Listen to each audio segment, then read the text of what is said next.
Well, Amber Waldref, thank you so much for making the time to sit down with us over some tea. And you're running for Spokane County District 2, District 2 County Commissioner. So glad to have you here with us.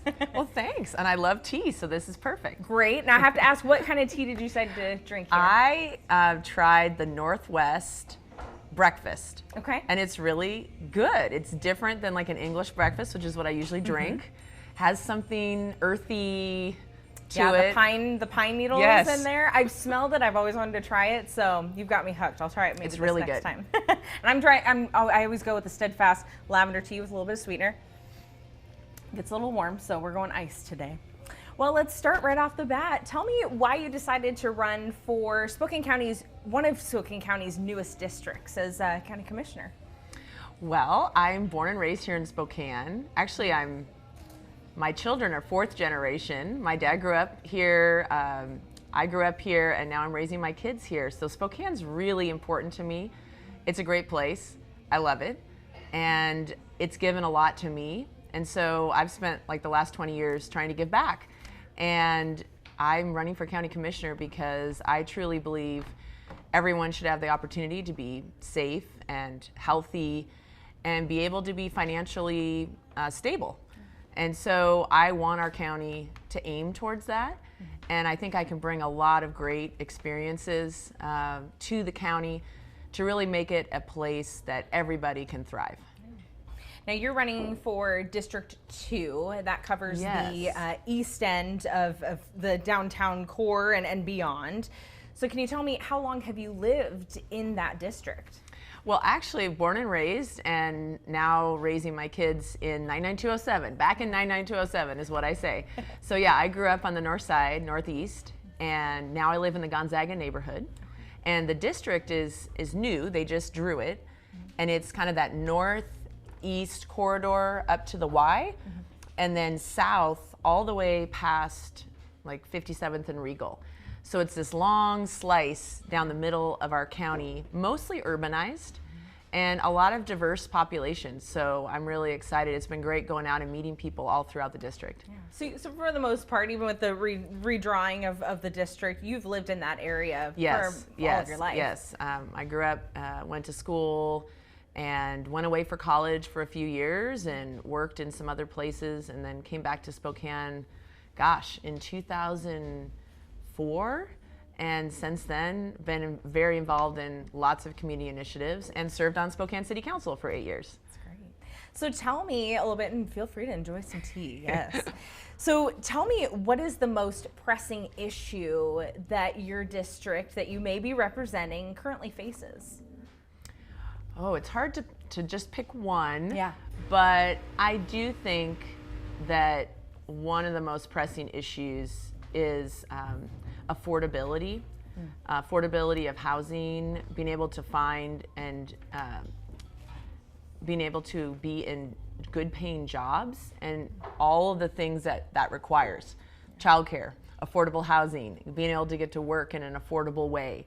So I think accessibility and affordability to work and to school it's a challenge. That's what I'm hearing from people. They're feeling very stretched thin with their budgets. I think the other important issue is community safety, but I think they kind of go hand in hand. If people are able to make a decent wage and pay for their housing and take care of their kids, then you do increase community safety. So I think affordability and accessibility to jobs and economic opportunities and community safety are those two key things that I have been talking with residents and voters about. And it hits on the head of your platform. I mean, it sounds like those are some key issues that you'd like to tackle already. What are some ways that you would want to address these issues? So the last 5 years, I've been working out of the Northeast Community Center, and we've been doing what we call a collective impact initiative, which is multiple organizations, multiple businesses, school districts, individuals, residents, all coming together around common goals and figuring out how to reach those goals together. And we've been working on community safety. We've been working on access to good paying jobs. We've been working on kids graduating college and career ready. And I think the what we've learned the most and where we've been the most successful is finding out where those barriers are and removing the barriers. What's the biggest hurdle that you've seen? For kids to graduate college and career ready, they have to have access to a lot of learning opportunities. Right. And your income level, your ability to get around our community, our county, so transportation, childcare or sibling care, all of those things can be a barrier to, so income, transportation, childcare can all be, lack thereof, can be a barrier to accessing after school programs, to accessing jobs, to accessing furthering your education, right? Going back to school maybe as an adult. Yeah. If you can't find childcare, if you can't get there, if you can't afford it, then you feel like you're stuck. And so we've been trying to remove those barriers. So we've served probably over 3,000 kids in the last 5 years with after school and summer learning programs that are no cost or low cost, free transportation, free breakfast and lunch, engaging families in the learning, which is really critical. So it's been a tough road. Yeah. The pandemic really threw us for a loop. Right. Hard to do after school programs when you can't be in a school or in any kind of community public space. Setting, yeah. So it's been really challenging, but our community is really resilient, and we are learning from the data that we're making a difference. So I'm really excited to see like this fall's data to show us, are kids attending school more when they have these opportunities? Are families more engaged in the school when this burden of having to pay for things or having to find ways to get their kids to different places? If we remove those barriers, are they able to engage more and, earn more money and be able to be stable financially? Yeah. You touched on affordability. Your platform talks about even just housing affordability. Yeah. We're already starting to feel that growth. We're seeing a boom here in the inland Northwest. So I wonder, how do you suppose you'd like to address that or even tackle this continued growth we're seeing and the issues that come with the affordability? And so the affordability of housing, really, we need more housing to then to make it more affordable. And that we're just in a housing crisis like everywhere in the country. And I remember when I was on city council back in 2010, 2011, no one was building any housing. We were in that recession. And all of the financing stopped. Everybody stopped building for like 3 or 4 years. Mm-hmm. And now we're feeling the impact of that like 8 years later, because we lost thousands of apartments and homes that we normally would have built during that time. And I remember we were just so desperate to get builders out there building. And now builders want to go and build. Mm-hmm. And they need access to land. They need access to be able to build smaller homes, townhomes, all sorts of different styles of homes. Mm-hmm.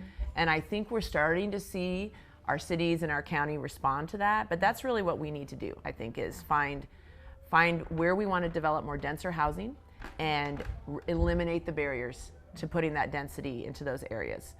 And then there are some areas probably where we don't want to put dense housing, where we don't have transportation, where we don't have services. So, do you have an area in mind where you'd want to see denser housing? Or? Well, I think anywhere in our urban areas, City of the Valley, City of Spokane, anywhere where you have utilities, where you have roads already built, where you have transportation.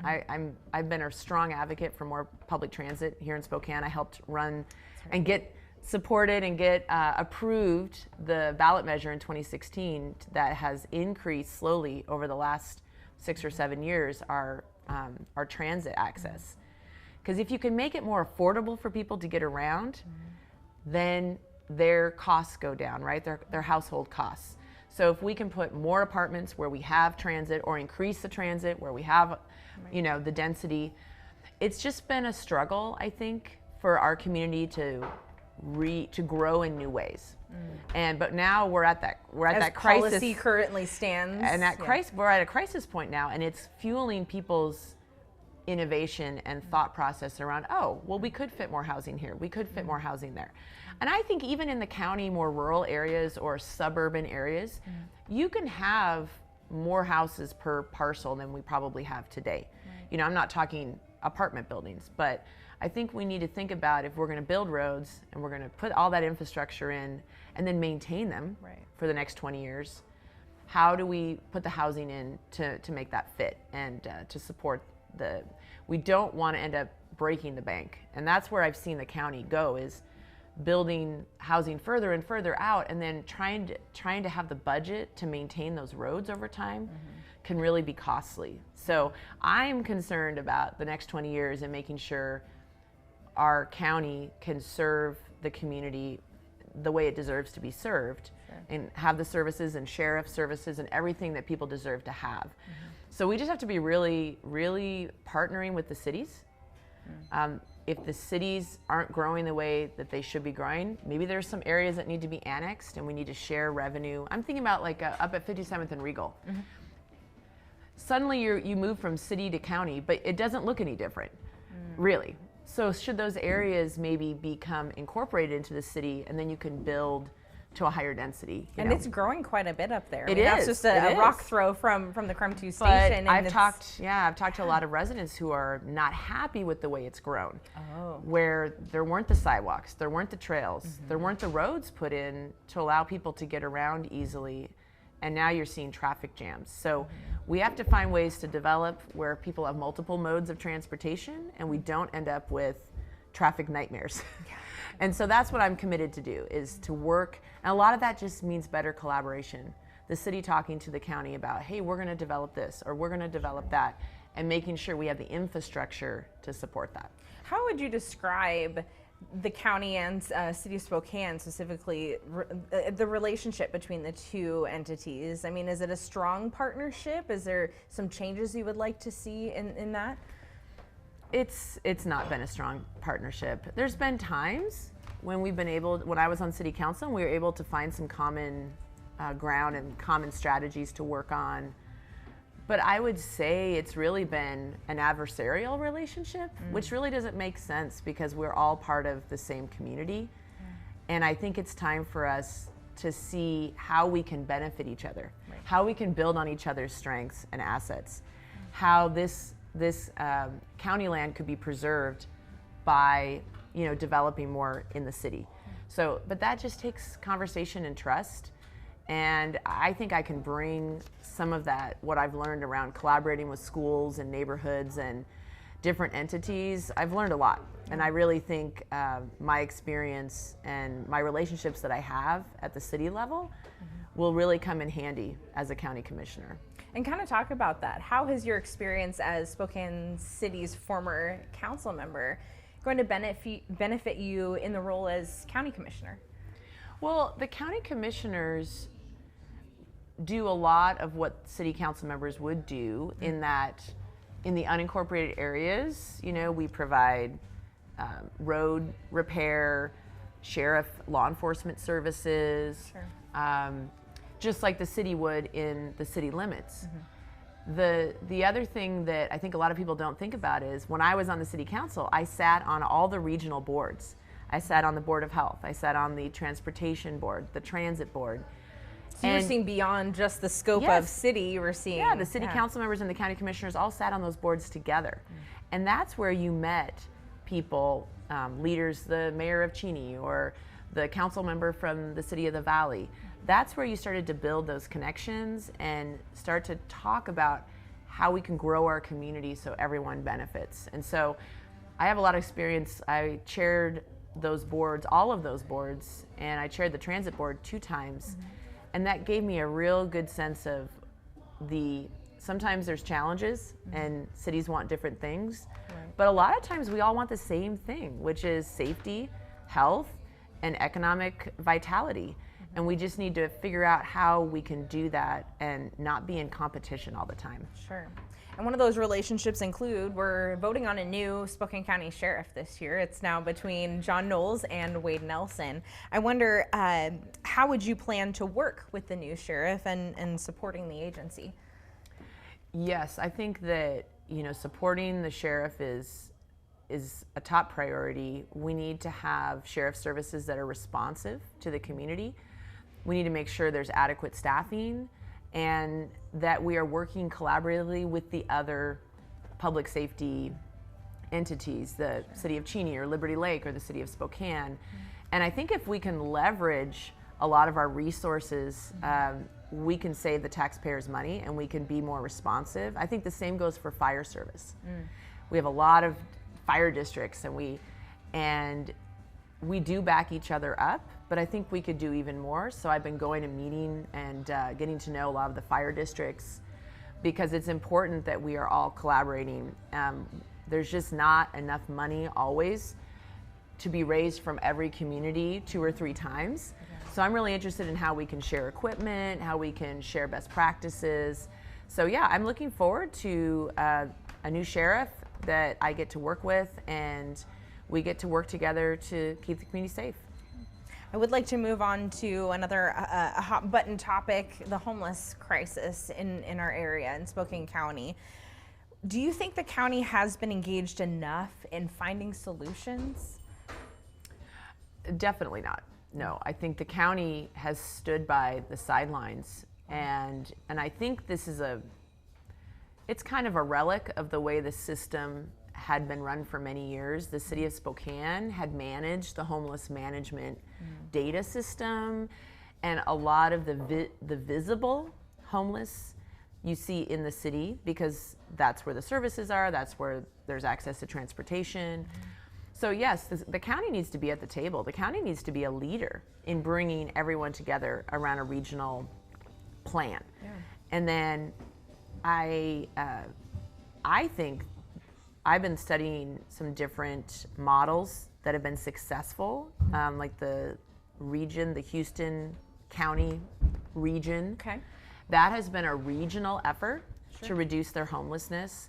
And they all came together between the city and the county and nonprofits, and they formed kind of almost a separate entity that is implementing a homeless strategy day to day, hour by hour. Collaborated within the and you have city funds there, you have county funds, you have private funds raised by the community. So I think there's a lot we can learn. It's a broken system, and our housing crisis has just made it worse, right? And ultimately, I think building more housing is ultimately the answer. More housing means more safety for all of us. We have a lot of folks that just need to get off the street, that have mental illness. Being housed is critical for them to be able to be safe, and for people in the community to be safe. And the same thing goes with women experiencing domestic violence. Like, they need to be in a safe place. And so we have a long road ahead of us. We've got a lot of housing we need to build that's low barrier, that is permanent supportive housing for folks that are going to need extra help. And then for some folks, they just can't afford the rent right now. Right. And we just need to get them into some subsidized apartments, and to the point where then they can get back on their feet. And as we build more housing, the cost of housing will eventually come down. Yeah.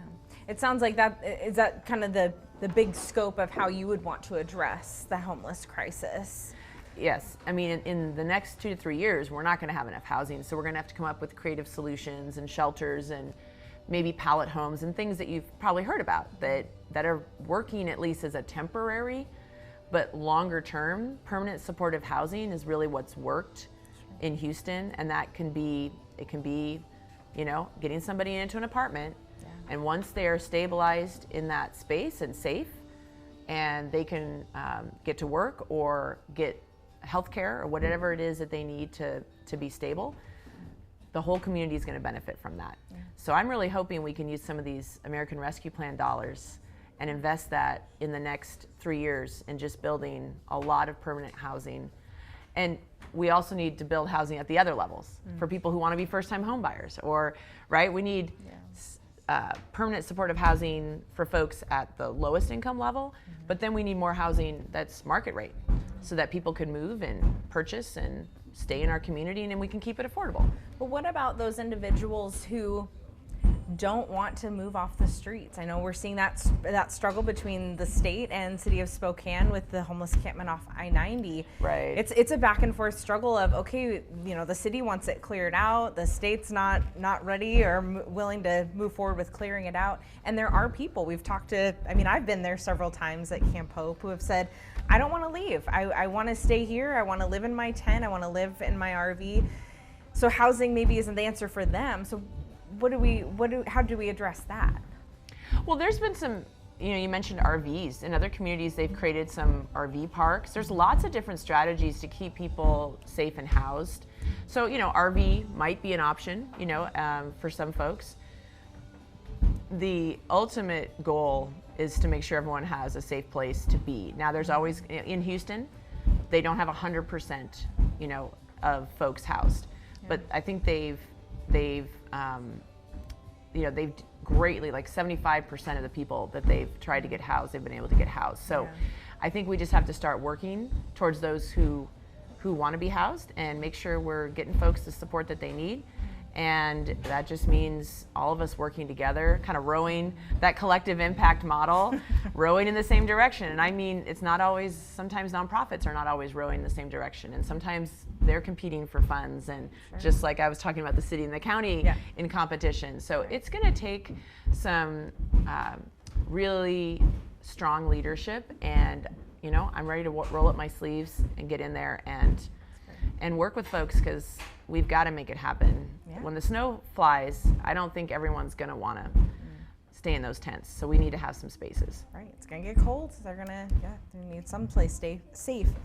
Well, we are in a place of business. Do you hear that? Can't ignore. It's a very methodical. It is. I'm trying to figure out what it is. At first, I thought someone was walking upstairs. Right. And I was like, okay. Oh. Well, I think they're doing some hustling and bustling. I think they're doing some renovations in the ice cream place. Oh, okay. Because I saw a truck out there pulling out a bunch of stuff, and I thought, what's going on with the ice cream, the sweet shop? I know. Oh man. Well, keeping us on our toes here. Well, let's move on to, I know we talked about the sheriff's office. Public safety is another point I wanted to go through. Spokane County, we've started to see just recently an uptick in drive-by shootings, violent crimes. So how would you tackle this as a Spokane County Commissioner and drive down those violent crime rates? Yeah, I think that we're seeing a spike, especially in youth violence, and that's something I'm very concerned about. I think one of the reasons that I'm running for County Commissioner is that I've, over the last 5 years working in the Northeast community, especially with youth, we're seeing a lot of youth still extremely mentally struggling, coming out of the pandemic. Right. And then you have drugs and fentanyl and a lot of influences in the community. And so we need to make sure that, folks who are dangerous in the community are kept in jail and held accountable. We also need to work. I wonder if you could, what does that accountability look like? Well, I think that's for the courts to decide, and I don't know if the county commissioner gets a say, but I know we need systems that get folks the help that they need if they need help, but if they are a danger to themselves or others, they do need to be, kept away. And that's what our jail is for, really, to focus on those people who are a danger to themselves or others. And if we can find ways to prevent people from even getting there, and that's kind of what I'm getting to with the youth focus.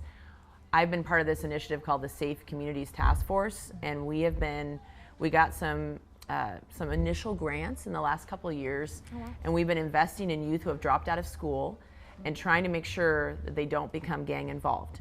And so these are the most vulnerable, right? Yes. For that transition. Yes, and these are youth that are hungry. These are youth that, during the pandemic they weren't supported, and not being in school was probably not a good thing. And so, we've been finding safe places for them to go after hours programming, trying to go and get their GEDs, other alternative education and job pathways. I think if we doubled down on the type of work like that, we would see far less violent crime and far less gang violence in our community.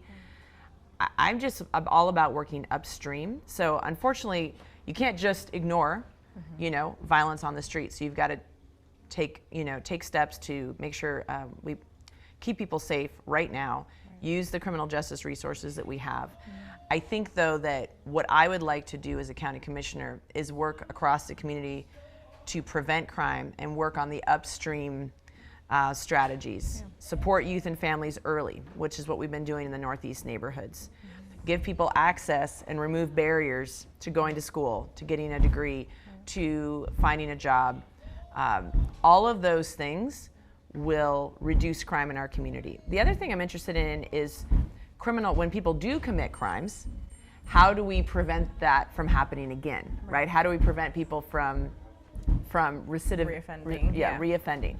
And there's some really great practices out there, and our county got this grant, this MacArthur Foundation grant, to test and pilot different strategies to focus on youth, or? Well, I think youth and adults, probably more adults. Sure, okay. But to how can you do pre-trial services so you can address some of the underlying causes of why someone committed the crime early? What are some of the things you can do if that person is not at risk to themselves or others? How can you keep them working while they're awaiting trial, right? How do we keep them from losing their housing, losing their job? So it's this balancing act. Yes, folks need to be held accountable, and for violent crimes, we need to make sure we have space in our jail. But we can do a lot to divert folks from jail to mental health treatment, to substance treatment. We have courts that are specialty for that purpose. We have a veterans court, we have a mental health court, we have a substance use court. And those courts have great track records at actually resolving the issues, and so that person doesn't reoffend again. So that's what I really think we need to focus on, is holding folks accountable and making sure we do have jail space for folks that need to be who are at risk of themselves or others. And then we need to be diverting folks from jail and getting them the services they need. Still, they have to go to trial, still they have to be held accountable, but if they don't lose everything in the middle of that and they can address their drug habit or whatever the cause is, we could have a better outcome for the whole community. So I think it's just a constant balancing act. And right now we do have these MacArthur Foundation dollars. Supervision of property crime offenders is something I worked on when I was on city council. I started the effort to get a supervision of specifically auto theft offenders. In Washington State, we're the only state in the union that does not supervise property crime offenders. And that's our number one crime. Well, that's why. That's why. So okay. when I was doing my research on city council, and I said, why do we have one of the highest amount of vehicle thefts in the country? I learned through this process of speaking to experts and learning about our criminal justice system, we don't supervise property crime. It was like cut in the budget, 20 years ago at the state. And so I advocated that we do a pilot program here in Spokane County and on the west side. And that has been funded and it's been going. And I don't know what the data is showing, but I'm really interested in that. I mean, for me, if we can show that supervision reduces crime, then we should be funding it. So that's really where I come from with criminal justice. If we can show that this strategy or this effort reduces crime, then we should fund it. And I think for too long, we haven't used the data that we collect to really understand what works and what doesn't. And so that's what the MacArthur Foundation kind of gave us the opportunity to do. And I'm excited about making sure we are kind of completing that project and then using our county funds to really invest smartly in what really drives down, reoffenses.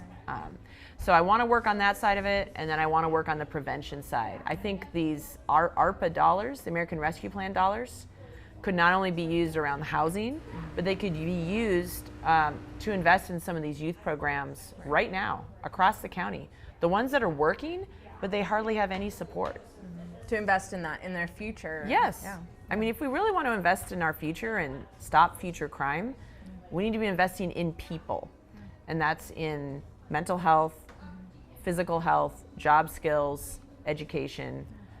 That's where you're going to get the return on your investment. Definitely. And I think that echoes in my coverage of these drive-by shootings. A lot of what our local leaders are saying is we need to address it with our youth, because that's where we're starting to see that uptick in gang-related activity. And it's a scary thought that it's as simple as we just need to support them, right? And just finding the right funding to be there and to provide those programs. And community-based programs are the best. Yeah. So, because it's an invested, right? You have people who care about If you have a community-based organization in a neighborhood that knows these kids, you should be investing in that organization to build the sense of belonging, address the barriers that the youth are facing. We've invested in about 7 different youth programs through the Zone project at the Northeast Community Center, which I've been directing. And those programs have grown. They've served more kids. One of those is a Spokane Public Schools mentoring program where kids, they find mentors that have lived experience or look like other kids, that they share similar experiences, and they can build relationships, because you know the data shows, like, if you have a relationship with at least one trusted adult in your life, you're much less likely to get involved in the criminal justice system, drop out of school. So we need to build more trusted relationships, and a lot of times it's our community-based organizations on the ground that do the best job at that, whether it's a church youth group, whether it's a community center. Let's invest in those on-the-ground programs throughout the county, in our targeted areas where we see, the most kids struggling. Right.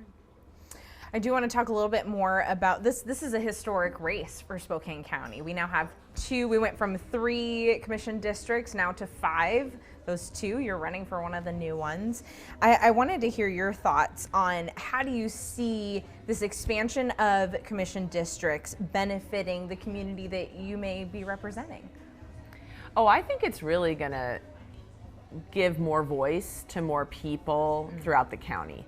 I think a countywide election did not necessarily allow different parts of the county to have representation on the county commission. And so now you have 5 different areas of the county all able to elect out of their district their particular representative that lives in that area, that has talked to people and businesses, and maybe has a more of an understanding from that different perspectives. Definitely. So I think it's going to be great. I think you're going to have a county commission that is stronger, that is more responsive to residents and businesses from all across the county.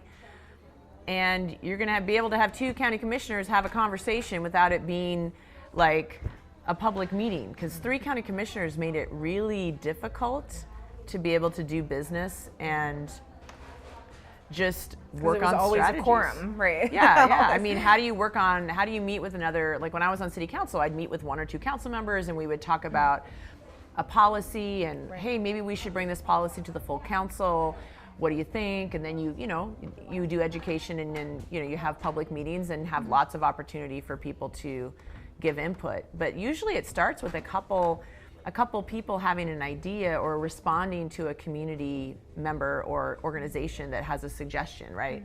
So I think it's going to be really good. I think you're going to have more dialogue, more transparency, more accountability, and just reflecting, again, the different needs and experiences across the county. So both urban and rural. And now previous voter data, we're looking at the primary election, both District 1 and 2, our new districts, went reliably blue during the primary election. So I wanted to see if you think that gives you an edge to win this general election.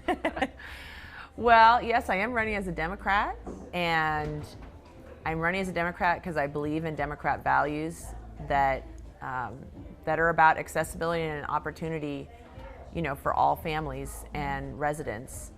And so, I do think that they drew the districts pretty well. I mean, it was a tough task to draw 5 county commissioner districts, but the committee that worked on it, they tried to balance, when you looked at the overall vote of the county, what that would look like. And so they have, a couple districts that would be more Republican, a couple more Democrat, and one that's more Republican, but potentially more of a swing. And so that to me seemed very fair. I think that gives people a chance to choose folks that represent their values at the county level. So I'm interested to see how it goes. Yeah, I mean, knock on wood, we'll see how it goes, but you could become the first Democrat candidate to serve on the Board of County Commissioners in decades. I mean, what do you think about that? Well, I think it's a long time coming. And,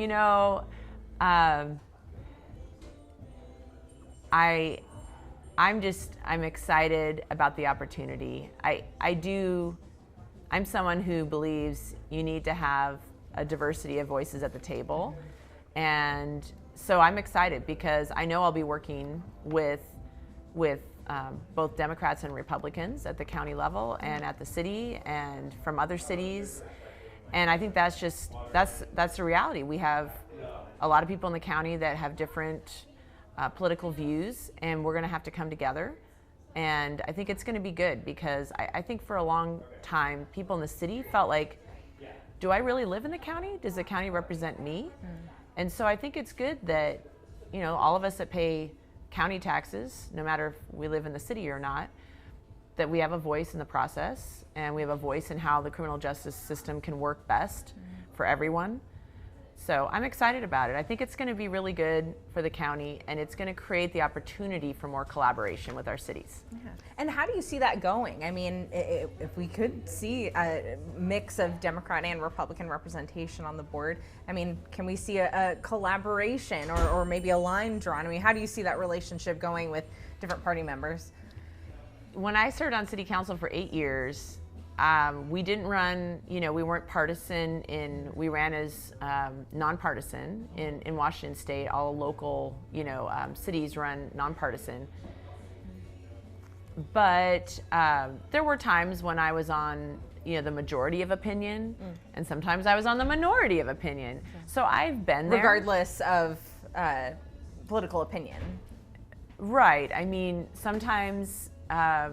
like for 2 years, I was on a council where I would say it was kind of a 4-3 majority of opinion, and I was in the minority. Oh, okay. And I needed to figure out, well, what can we find common ground on, and what are the things that we can move forward for our community in a positive way? And I'm really proud because, like, during that time, we got a lot of things done, especially for our downtown area where we were trying to incentivize more development and growth at the time. This was like 2012, 13. Okay. We got an incentive package put together so we could support developers that wanted to develop in certain areas of the community.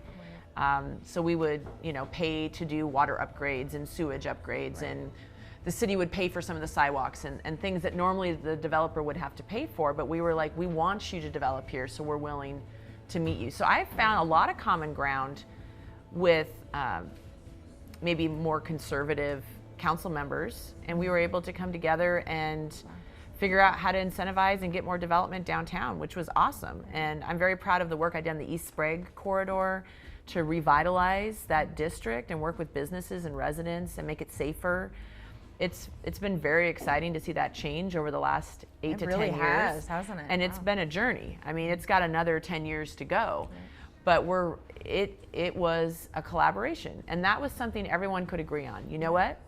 For businesses to thrive, we need to have good infrastructure, we need to have safe traffic, we need to have bus access, we need to have more affordable housing on that corridor. And we were able to come together and worked between mayor and council and just really use the city's investment dollars in a really strategic way. And that's what I think I want to bring it to the county. I think the county also has dollars around economic development that we could strategically work with our cities to really focus the investment where we want to see the growth happen. Sure. And, you know, the West Plains has been a growing area. Oh, yeah. And well, you got Amazon and Amazon 2. Yeah. And the airport is even growing too. There's a lot of strategy around that, though. And, you know, we're hoping to see some of that along the north-south corridor in the Hilliard area. I've been involved with that for 10 plus years. And there's a lot of opportunities to grow, but there's barriers and there's funding and there's ways we have to come up with it. But again, the city and county share the same barriers, but we can share the same opportunities as well. So I think it's always looking at what are the assets, and that's what we do up in Hilliard in the Northeast area with this initiative at the Northeast Community Center. We always look at, oh my gosh, we have so many amazing people. We work well together in Spokane. When we come around the same goal, we get a lot of great things done, and we've just got to be asset focused instead of, oh, we never have enough money.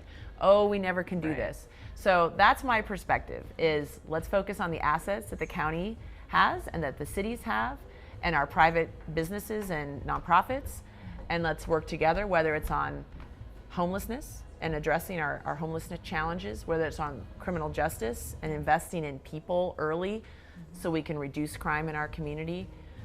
And it sounds like you've set yourself up with relationships already with your work to see that forward, and maybe becoming county commissioner allows you to do more of that beyond I know what you're doing. it's hard because this work we've been doing in Northeast neighborhoods has, you know, I've been able to build some outstanding, amazing, and it's hard to think about leaving it full time, but I'll never fully leave it because it's part of my life and I live there and it's part of who I am and my community and my family.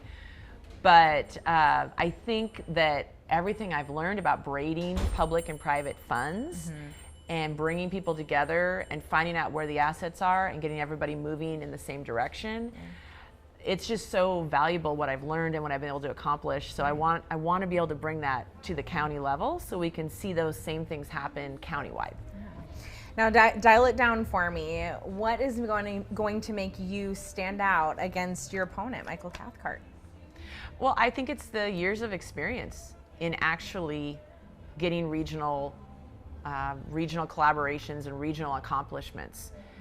The transit ballot measure, nobody thought we'd be able to get support from the county commissioners, the City of the Valley council members, the City of Spokane, the small cities. It was really hard to get consensus around, should we put a measure on the ballot to increase sales tax for transit?